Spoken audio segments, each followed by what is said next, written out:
Hello, everyone. I'm Veronica, and I am sitting today with a group of friends that we have something in common. And with Mother's Day coming up, it's the fact that our moms are gone and we miss them. You know, as Mother's Day comes around each year, my mom has been gone now for 20 years. Can't believe it. It just dawned on me the other day that it was 20 years. But as we approach these Mother's Day without our mothers, it becomes a challenge.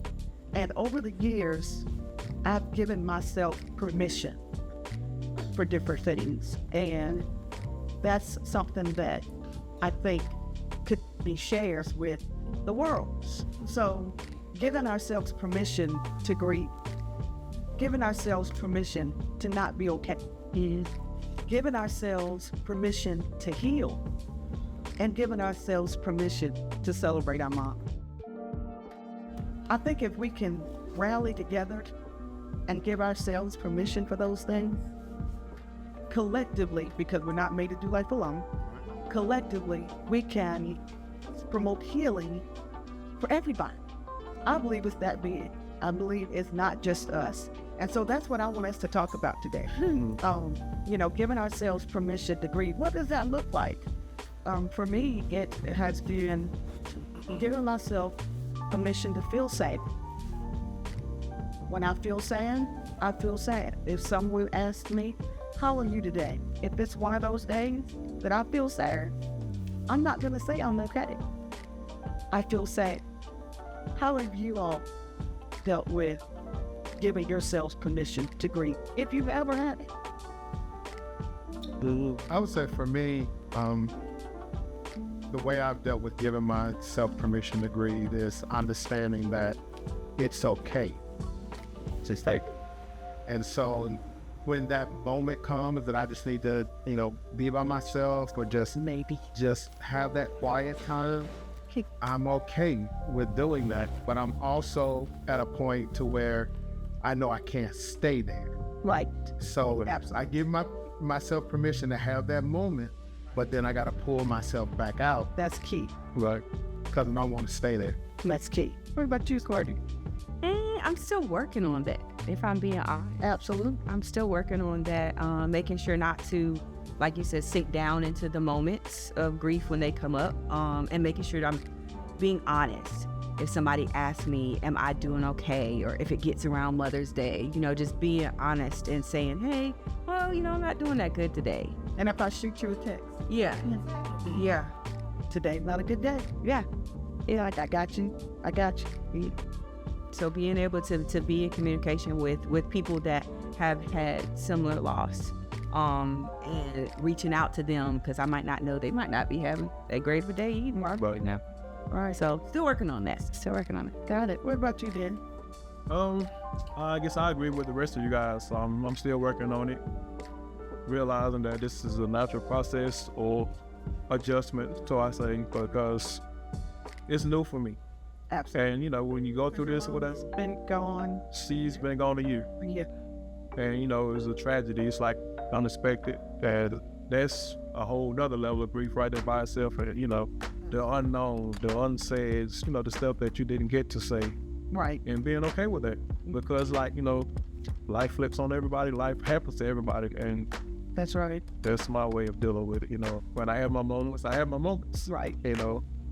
When I have to share it with somebody, or when I have to share it, within myself, I'm good with that. And grief is necessary. Right. Yes, that's It is absolutely necessary. And going through all of the stages is also necessary. I coined it, I took it out of the grieving process, and I coined it the 4-H Club. It happened, it hurt, I'm handling it, and I'm healed. Right. Yeah. That's right. It's good. Because if you don't go through all of those, if you get stuck in either of them, you will forever be stuck. That's right. And I believe it's critical that we grieve. Yeah. The other permission that we have to give ourselves is to not be okay.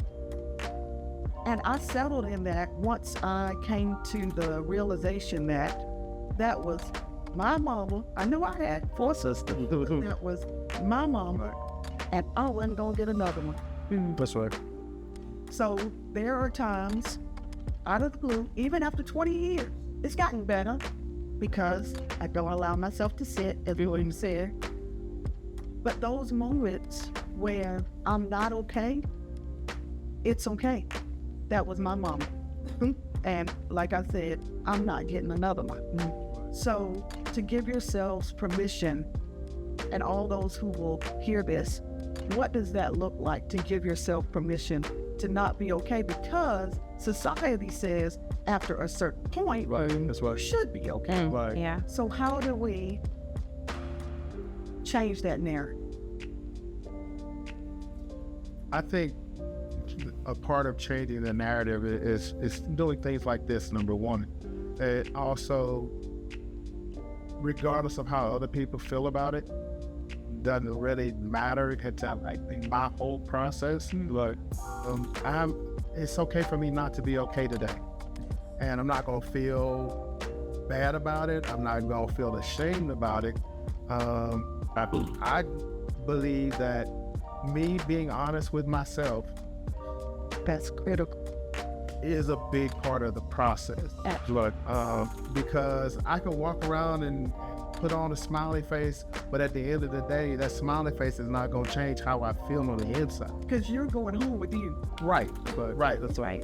I can smile at y'all all day long and act like everything is great, and I'm still gonna be sitting in that chair in the living room, rocking back and forth because it's not okay. So it's easier for me to just say, you know what, I'm not okay today. You know what, hey Courtney, say something funny. Cause I'm just not okay today. Figure out what I have to figure out. What are those things that I can get myself past this particular hump? But I know it's here, Yeah, Right. and so I just have to deal with it, and I'm okay with that. That's what. okay. Because it's going to come. I tell people all the time, when you go through this type of process, it's not going to automatically be over tomorrow. That's right. You can have a good 30 days, and on day 31, That's what. And as Derek said earlier, it's an adjustment That's right. because the That's process has an end, That's what. but this doesn't. That's what. Yeah, that's good. It's an adjustment. Courtney, what about you?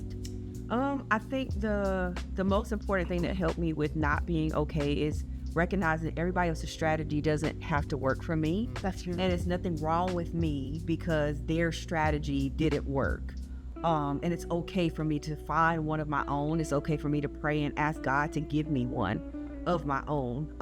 And I think that that's important because you might think that something's wrong with you if, this person seems to be fine and, it's been, less time for them and they seem to be okay. You don't know that person's personal, journey. And I think it's important not to, impose your strategy on anyone else or take on theirs and go, well, man, that's not working for me. One of the things when I was in the Missing My Mom's life group, which was essential for getting over what I call my grief hump, which is like the lump of things undiscussed, unsaid. I felt like I poured out all the love I had, before my mom passed, but there were some things, if I'm being honest, that I would have done differently had I known I only had, that short amount of time. But knowing that, remembering funny things that she would say, one of the things, her birthday comes around every year, and she would always say when people pass away, people would be like, oh, happy heavenly birthday. That was her pet peeve. Like, she could not stand it. And she said, Courtney, when I passed, if you celebrate a heavenly birthday, I'm gonna come down and haunt you because she was like, no, I'm gone now. She says, okay to celebrate when I left, and say, okay, that's the day that, she said, bye y'all, and went to go see God. But it was just a pet peeve for her. So this past birthday that she had, me and my sister had to celebrate it, she just was like, happy heavenly birthday, Mom. We were hollering out and we had cake like it was a regular birthday party because we knew it would get on her nerves, and we just were kicked out laughing Mama coming because we down here heavenly birthday celebrating. But it's times like that where you just I wasn't sad on that day. I just had the best time ever just remembering how much that got on her nerves. So it's nobody can give you step-by-step instructions, for that. It's allowing the Holy Spirit to lead you into moments that bring joy, This way. and then rolling with that. That's Right. That's it. good. What about you, Derek, when it comes to giving yourself permission to not be okay? I guess like you guys have said, just being honest. I reflect on the relationship that I had with my mom, and I have no regrets. I have regrets of time, that I feel like I could have did things different or had more time. But as far as giving them the flowers while they can smell them, I did that, and I take that to heart. Whatever it's like, because like Bishop preaches or whatever, all of us got to take this role. We all gonna, we got to go. If we're gonna see Jesus again, this is the door. Yeah. This is the first door to that step. So we can't just, walk around in grief. We miss our moms. We're gonna miss them. The presence of them, whatever. But I can take peace with the fact that I knew that she was proud of me.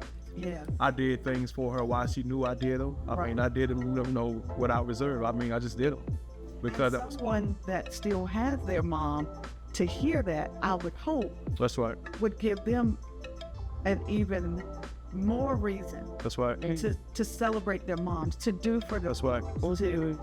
so that when you get to that moment That's where right. mom's not there, like you just said, you gave her flowers That's right. while she was still alive. And don't look at Mother's Day as the only day to celebrate your mom. That's good. Because that's the main thing I guess that I take away from Mother's Day. Don't wait for Mother's Day to celebrate mom. Because that one day is going to go away, whatever, and then you're going to wish you had more days to celebrate Mother's Day. Wow. Well, the next permission, and we're going to stay right here with my friend Derek. Right. The next permission is to give yourself permission to heal. Right. What I've found, and even me and my sisters, what we found ourselves doing is we were afraid to heal because we thought we would forget. Right. That's good. That makes sense. That's good. Understand. We thought that healing and moving forward would mean mom is now going to be in the back of our minds and we're not going to ever remember and we're going to forget about her. And so we would hold on to the pain. Right. Just keep it, because the pain was our point of contact for her memory. Yeah. Yeah. Right. Wow. But over the years, we've given ourselves permission to heal. Things like, for me and my daughter, my mom loved wearing hats on Mother's Day. So we decided we're going to wear hats. And then my daughter took it a step further. Not only are we wearing hats, but we're going to dress just alike. It's like, okay, Right. no problem. But that's a part of healing. Right. It's a part of remembering her. It's a part, my one sister would always go to my mom's grave, always. And she thought, again, that pain was her point of contact. Right. And she would go to the grave so that she could muster up the emotion to be sad. Right. Because you So validate this. to validate it. And you start to feel guilty about healing. Right. So as you give yourself permission to heal, Derek, what Right. is that going to look like for you? That's a good question. I guess because I did the opposite. I'm not going to the graveyard because my mom is not there. Yeah. That's just like, where we put the shell in. She's not there. So I just take it day by day, I guess. Gotcha. I look at it like, mom had 75 years on earth or whatever, that's almost what God promised. So and I look at it like, I thought it was going to be easier because I'm older, but this also because you have more memories too. So it's kind of like the back part of it. That's good. I was thinking that. So I just grieve how I grieve, whatever. I take it day by day. Gotcha. When I'm sad, I'm sad. When I'm good, I'm good. That's good. And I stopped putting a time frame on how long I thought it was going to take That's to grieve. Because I thought that at first, because I haven't walked this walk or whatever, but now that I'm in it, I realize that it's going to be a lot of times that, that you're going to have good moments. Because like my mom was a clown like I had. We love to laugh and cut up. And I take those moments and I just build on that. And it's discussions like this. That's right. And it's being in groups like this that will give you the tools That's right. Right. that you'll need to navigate the waters That's right. and not ignore it. That's right. A lot of people want to ignore it. They want to ignore the pain. They want to ignore the healing. They want to ignore the grief. But we can't ignore it. That's right. You got to face it head on. That's right. So, Courtney, what about you? As you navigate the healing waters? I think that it's important to make sure you have good support systems. That's right. Be honest with yourself and your support system. And then to make sure that you are not imposing what you think your mom would have done in a certain instance. I had a really bad tragedy happen after my mom passed, and for a long time I was circling back like, what would my mom say, you know, what would she tell me to do? And that was really, really important to me, because I realized major things. That's the first person I'm like, Mom, what you think I should do? Or what this person did this to me. She was a defender, and she was like a pit bull. So if somebody hurt my feelings, she'd ask questions later. But where is this person that hurt your feelings? And so when she passed and that happened, I didn't know where to go. I felt lost. I didn't know like what option to pick, or I felt like I needed my mom in order to make the decision whether to move forward or go in a different direction. And I think that sometimes people don't mean any harm. A lot of people said things to my sister, like, you know, if your mom was here, she would say this, or she wouldn't want you to. And nobody knows. That's right. Nobody knows. Getting to experience my mom as a grown person. Yeah. Her point of view from the stern mom she had to be when we were growing up as a single parent to the best friend she became when I was an adult was like 2 different perspectives. And I'll be like, Mom, yeah, you probably do this. And she, girl, I ain't worried about that. Because she changed. Stuff like, And so I had to realize that, hey, she might not have, you know, had the same opinion I thought. And so then I was like, well, okay, what would she? She was saved. She was sanctified. She would want me to go to God and pray. She would want me to keep going to church. She would want me to keep reading my Bible. Those are things that I don't have to ask her. I don't need to ask her to know that I need to do. And example. And I think what we have to realize, our moms raised us. She's in us. She's a part of us. right. So the actions that we choose, we're doing them based upon how we were raised and what our moms would have done anyway. That's right. So we don't have to think back or feel guilty about moving on. You can't move on because your mom is in you. She's a part of you. That's right. So as you live your life and go to the gas station and eat and do all these ordinary things, you know, and you'll recognize it. And like you, I think you were saying earlier in our conversation about a laugh that you heard, like you don't forget those things. That's right. Mine was my mom's keys. They would make a sound, and only her keys. I don't even know why she had so many keys on the key ring.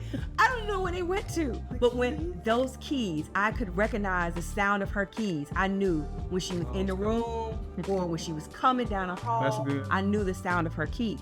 And I was somewhere and I heard that sound. And I'm like, I don't smell my mom's keys up in here. But it was just, I feel like it's just God reminding me like, hey, you know, she's still part of you. That's right. She might not be here in the physical with you, but she's here, a part of you as you raise your children. You are using her example, her influence to do so. That's good. I love it. I love it. William, how do you give yourself permission to heal?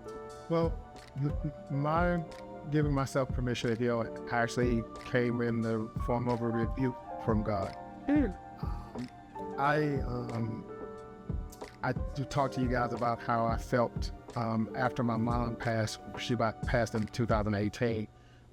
When my wife would call her mom and I would hear her saying, "Hey, Mom," it was a jolt for me. And I literally, sometimes I would actually get angry on the inside because I'm saying, you can still call your mom, but I can't call her. And the rebuke came from when God took me back to 2017 when my mom was initially in the hospital and they told us she was not coming out. And then he took me to the moment that I walked across the room and I stood in front of a window and I prayed and I said, God, I need you to heal my money. Wow. And I was like, okay. He said, and I did. Wow. Because my mom was told that she had 4 days at that moment. My mom came out of the hospital. She was traveling. She was visiting. She was doing everything. Right. And he had to remind me, yes, I did come back and take your mom in 2018. However, when you asked me to heal your mom, I did exactly. You didn't give me a time for it. That's right. And that just made me feel like, oh, Sure. wow. Yep. Because there was nothing else I could say. Absolutely. Because he proved to me that he loved me enough to give me one Tell you year. you're That's right. That's right. Wow. That's it. That's you. And at that moment started my process Uphill. of attempting to be better than I was That is good. with what happened. That's good. Because hearing so clearly, you're mad and I did exactly what you did. Wow. Do you hear that? That's good. That's awesome. And so that's when just things just shifted Yeah. for me, because I understood how gracious God had been. Even though he came back and took her, That's right. he still honored my requests in the process. Let's bring that. That's. I can't even give it words. Okay, so how do we give ourselves permission to celebrate being our mom? One of the things that I decided about 10 years ago now is that for Mother's Day, I adopt a mother and I honor my mom by celebrating that mother. That's good. The same way I would have given my mom a gift, the same way I would have called my mom or had dinner or lunch with my mom, I do that for someone else. Not only does it help me, but it has caused bonds to be formed with these ladies that I've celebrated over the years. Because I realized one day that if I continue to just mourn her death, I'm not giving honor to her life. That's right. And so in our group, we download an app and we plug in the days from our mom's birth to the day she died, and it gives us a number. My mom lived 20,552 days. How dare I not celebrate those and continue to mourn the one day she died? I can't do that. That's right. That to me is not honor. So as we talk about giving ourselves permission to celebrate, how have you or how will you celebrate? We'll start with Courtney. I will say that initially the celebration part was really difficult. Yes. Right. With the mixed emotions of I'm forgetting or I'm not making a big enough deal, out of her passing. It just was a flood of different emotions. As the years started passing, I said probably about year 3. Mother's Day was a huge deal to my mother. Like, we would prep early for Mother's Day. Like, my sister and I would get together probably the month before, like, okay, it's April, man, what you got? Pull your money out. Like, she was not, I think probably about the 5th grade was the last year she let me do a card that I made by hand. But me doing some chores to make some money to get a real gift. It just was a very important day. My mother was not able to birth children of her own. She had 11 miscarriages.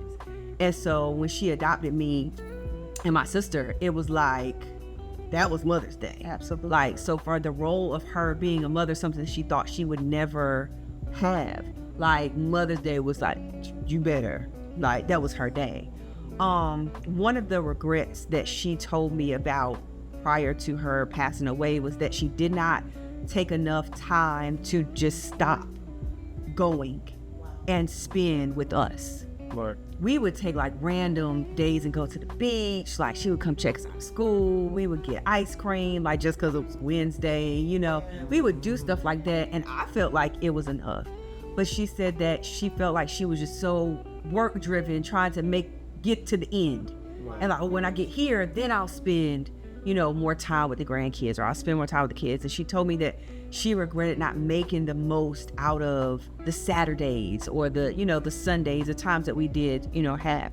So one of the things that I do on Mother's Day, like, that is my kids' day, really. Yeah. Like, I just spend it with them. Like, we go to church, of course, but when we come home, like, well, tell me about this. Well, tell me about that. Like, we just all sit and we play games and we laugh or we pick on each other and we just kick out and have a good time. And that whole day, I don't talk on the phone to anybody. I don't take any real estate calls. Like, that is my kids' day.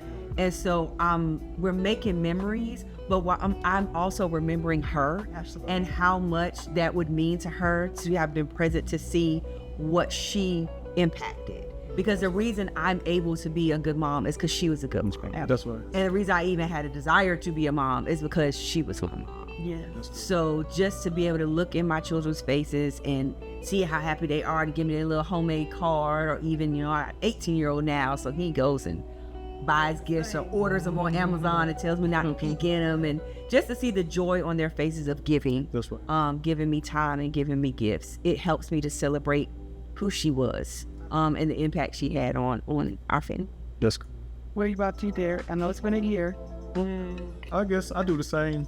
I'm just honoring the legacy. I look at my kids, like she said, whatever. Because I have my own daughter, so, and they remind me so much of her or whatever, and I just look at what she instilled in them, because like, you know how, like you said earlier, your mom was a different relationship when she was mother. But when you see grandmother, how they soften up and how they let down, I'm like, what this woman here, what I mean, like, cause like, you know how your mom was when you was growing up, but it's funny now, cause you can laugh about it, whatever. And I'll tell my daughters that, like, you know, you have a different relationship, you know, with her, because that's grandmother, whatever.